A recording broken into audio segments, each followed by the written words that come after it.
So lots of people ask me about the experiments that I do that go wrong.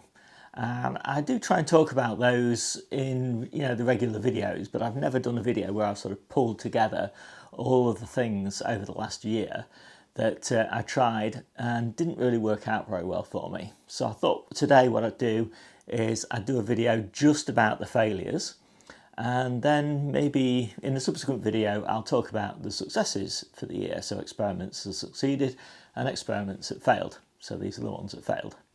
So the first one is, I was really excited at the beginning of the year, and I thought rather than just grow some of my early crops in the polytunnel, I would try and do some in coldframes. And I thought, yeah, coldframes, they're still quite nice and warm. I can protect them with a bit of extra fleece if I need to. And it was a complete and utter disaster.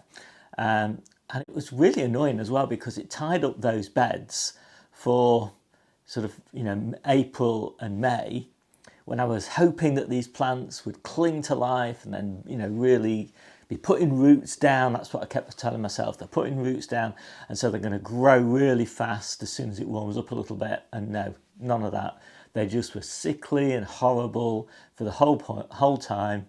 And then eventually I just pulled them up and they hadn't put any decent roots down either. So yeah, and so I had all these beds tied up, which I could have been using for growing turnips and radishes and lettuces and spinach and all the things that would really love early spring. Anyway, what were those? So I tried some squash, so centre cut squash, which does really well in the polytunnel in April and May, and it just did really badly in the cold frame.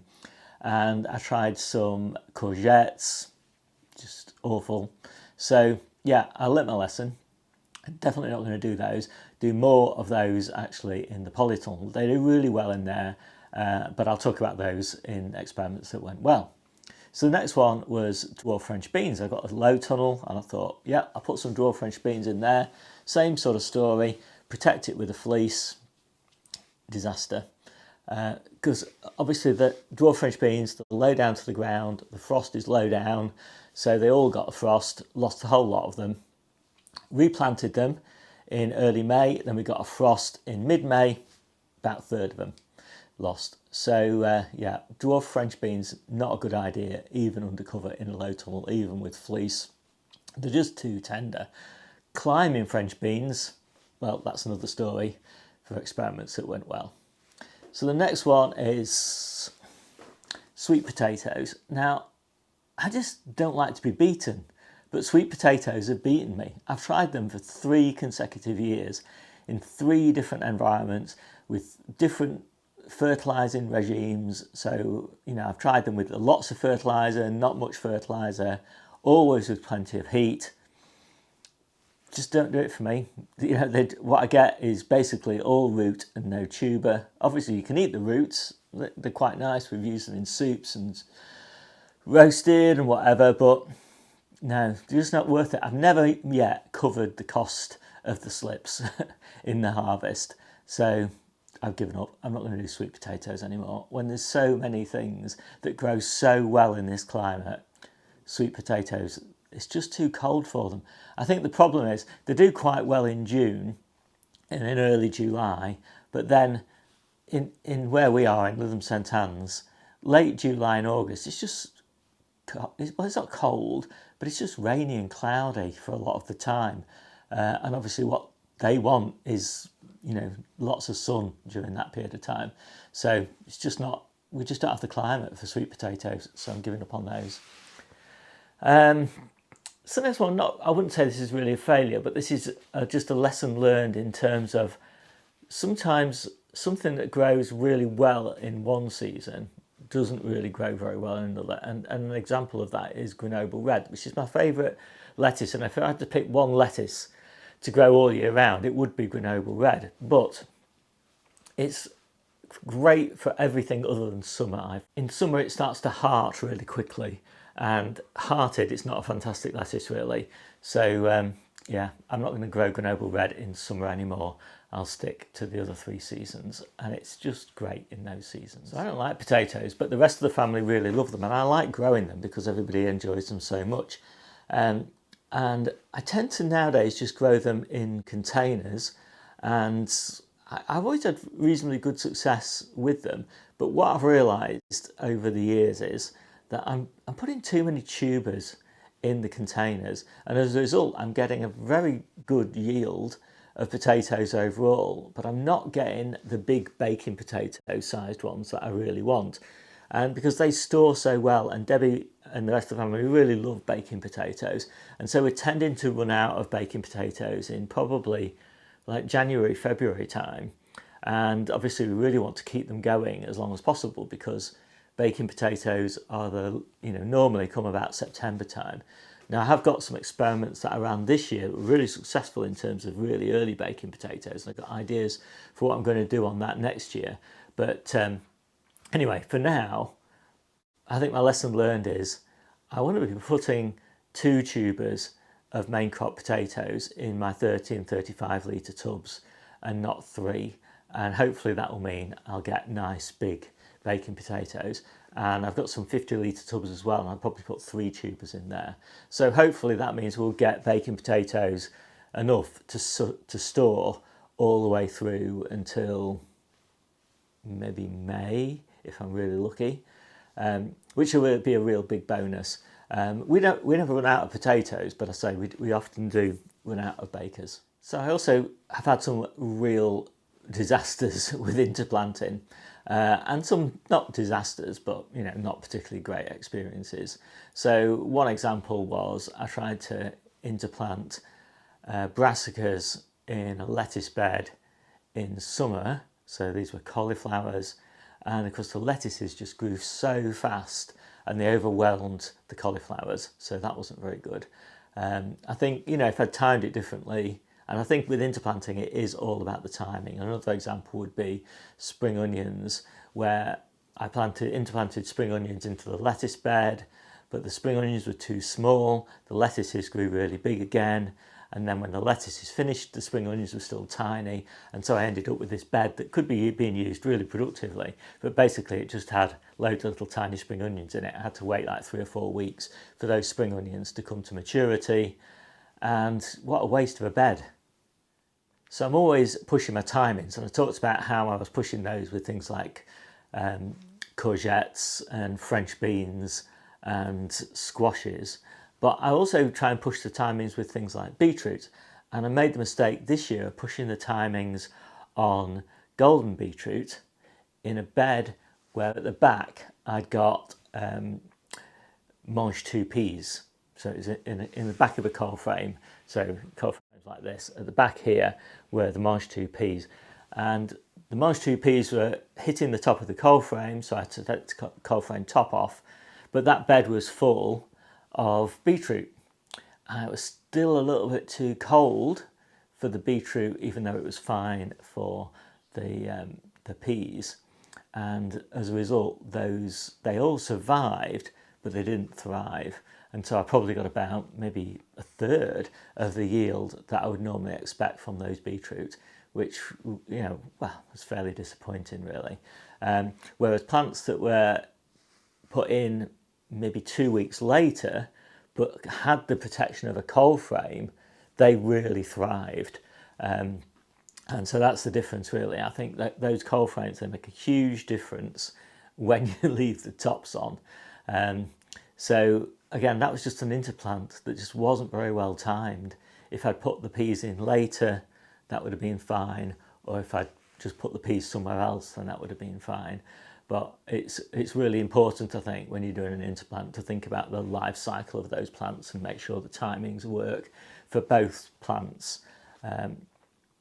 So spinach is one of our favourite crops, and so we're always looking for new things we can do with spinach, new varieties, and different planting dates.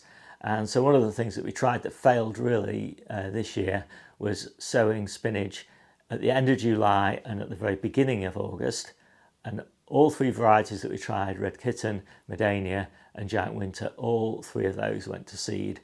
Whereas the ones that we did in the middle of August and the beginning of September, all of those are fine. We're harvesting those now, no sign of any of those going to seed. So yeah, just a lesson learned. I've got some new varieties that I'm trying. That's an experiment for next year that I'll cover in another video. So we really like French beans and climbing French beans, and we've had some great experiences with extending the season on those, which I'll talk about in another video. But for now we're talking about the failures, and one of the things I was really excited about doing was trying to get a crop of French beans well into November by growing them in the conservatory. But the microclimate in the conservatory does not suit French beans. I'm not exactly sure what it is, but they just seemed not to really thrive. I don't even know whether it was too hot for them, too humid for them, I'm not really sure. But for whatever reason, they didn't thrive. They got loads of whitefly, which is always a sign of a plant that's not thriving. And obviously what I don't want is loads of whitefly in the conservatory. I don't want it, but I also don't want it cross-contaminating some of my other plants. So I had to scrap those. So that was a real shame because I was really looking forward to those. We've still got some going in the Polytunnel. They're doing much better. And so I'm hoping I'll get some just to early November. But no, conservatory, no good for French beans. And so we kind of had the same story with overwintering peppers. So we got peppers, and I think we were eating them in sort of February and March time. But the problem with peppers in particular, I think, is they really attract the green fly. And so we ended up with green fly in the kitchen, and we probably carried those on our clothes into the conservatory. And that's where we had the new season peppers and tomatoes, and so some of those got green fly. And so basically it was just this cross-contamination issue again that I was concerned about with the whitefly. So although it is quite possible to get a nice crop of peppers in late winter and early spring by overwintering them, planting them late and overwintering them, it's just not worth it because of the risk to your main crop that you're sowing the year after. So I'm not going to do that again. In fact, I'm just being ultra careful really now with this whole cross-contamination issue and try and create a fire break in my environment. So for example, one of the examples is I'm not doing brassicas in the polytunnel because again of the risk of green fly and cabbage aphid and whitefly cross-contaminating my late season crops. So we also tried, this is a recurring theme really in the conservatory, we tried late season tomatoes and they just grew too big. So, you know, just the light levels in here weren't quite good enough, but the heat levels were really good. And so that combination of too much heat, not enough light meant massive plants. And so the watering requirement of those massive plants was really high, so it was hard to keep them well hydrated all the time. And so as a result, they were a bit stressed and they got some whitefly. Maybe that was contaminated with the French beans. I'm not quite sure about that. But anyway, in the end, I decided that although we did get a decent crop of tomatoes from the conservatory, we still got tomatoes in containers in the polytunnel, and I've had to clear the conservatory ones out. So I didn't really get much any real season extension benefit. I got a crop, but I didn't really extend the season. So I don't think this conservatory, good though it is for seedlings, it's really not good for growing plants to maturity, apart from cucumbers, and that's the subject of another video. So one of the things we tried, we did lots of early tomatoes and peppers and cucumbers in the polytunnel, and the cucumbers were the worst of those three. So they are the plants that really do need quite a high, probably above 10 degrees C, 50 degrees Fahrenheit, something like that, nighttime temperatures consistently day after day after day. And when I planted mine out, which was early May, we just weren't getting that. We were still getting frosts in the polytunnel. And so that environment, you know, they clung onto life, but they just didn't thrive at all. Whereas the ones that I planted in mid-May, they were fine. So that's a good lesson learned really. Just don't push the timings in the polytunnel for cucumbers. And in general, I think I've learned what is the point of those being early, those 2 weeks in May, with the tomatoes and the peppers. There just isn't really that much point. So what I'm going to do in future years is just plant 2 weeks later, when really there is no risk of frost at all in the polytunnel. And it just takes a lot of stress away, and it also means that I get that extra 2 weeks that I can use to bring some other crops, spring crops, early spring crops, to maturity in the polytunnel. So that's what I'm going to be doing. So again, just a bit more lessons learned. It's all about timing, I think. Just get those timings absolutely right.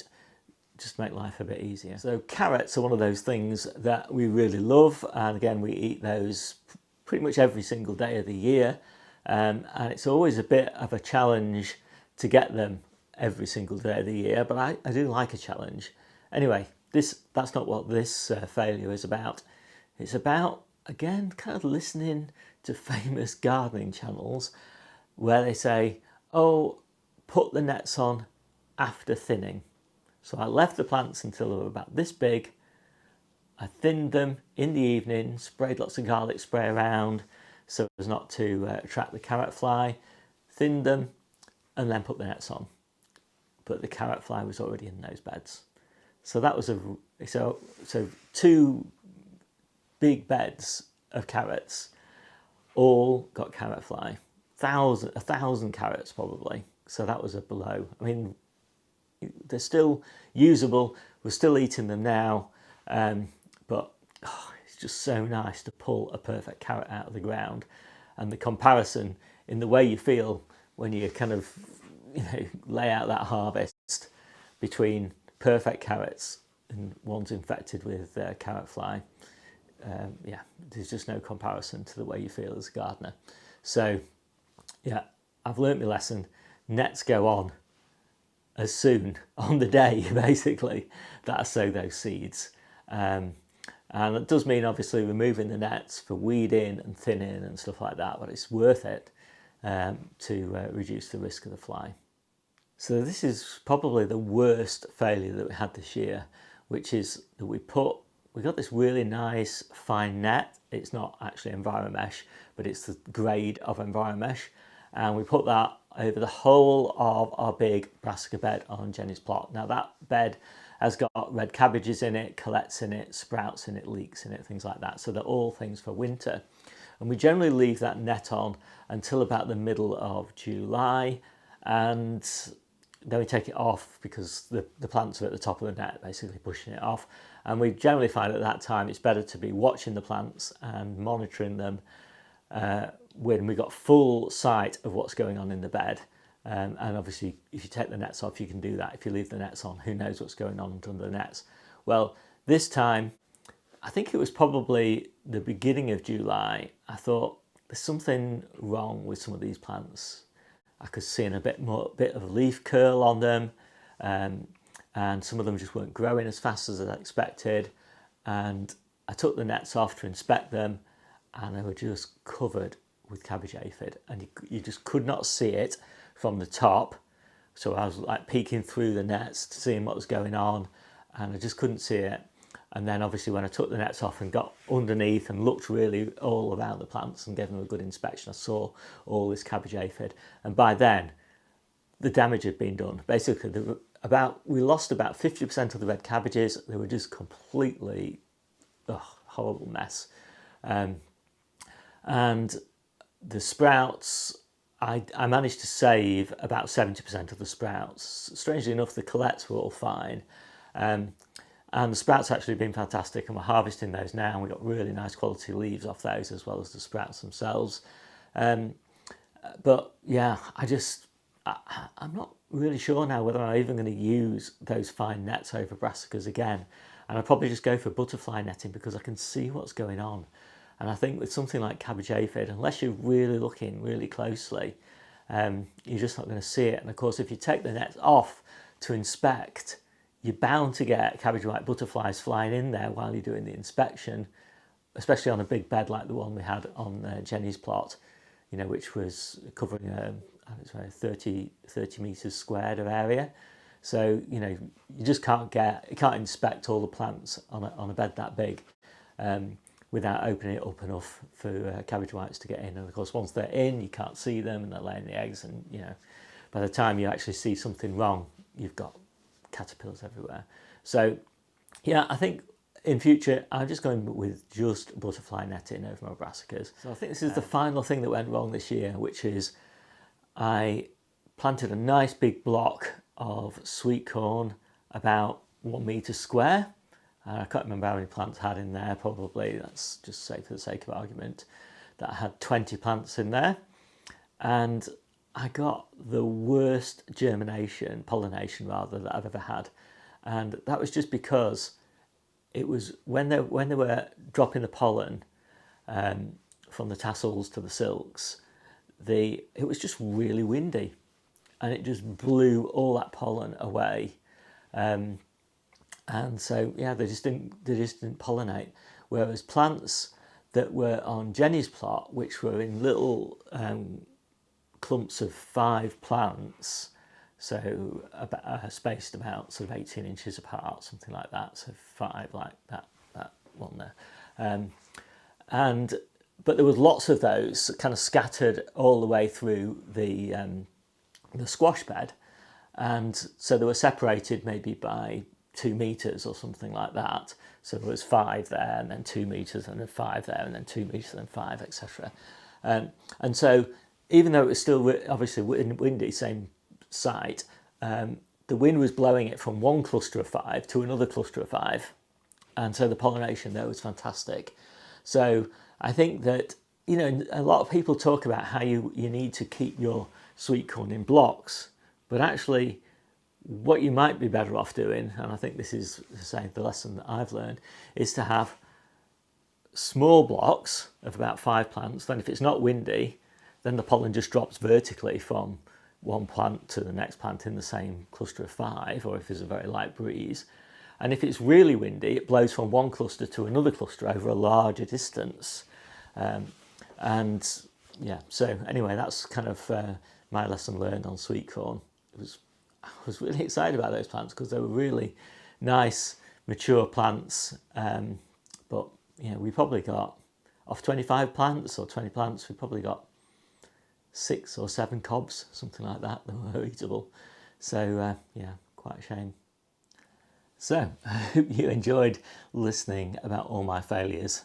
You certainly enjoyed it, I should think, more than I did talking about them. Anyway, my name's Steve, and this is the Seaside Allotment channel, and I'll see you soon.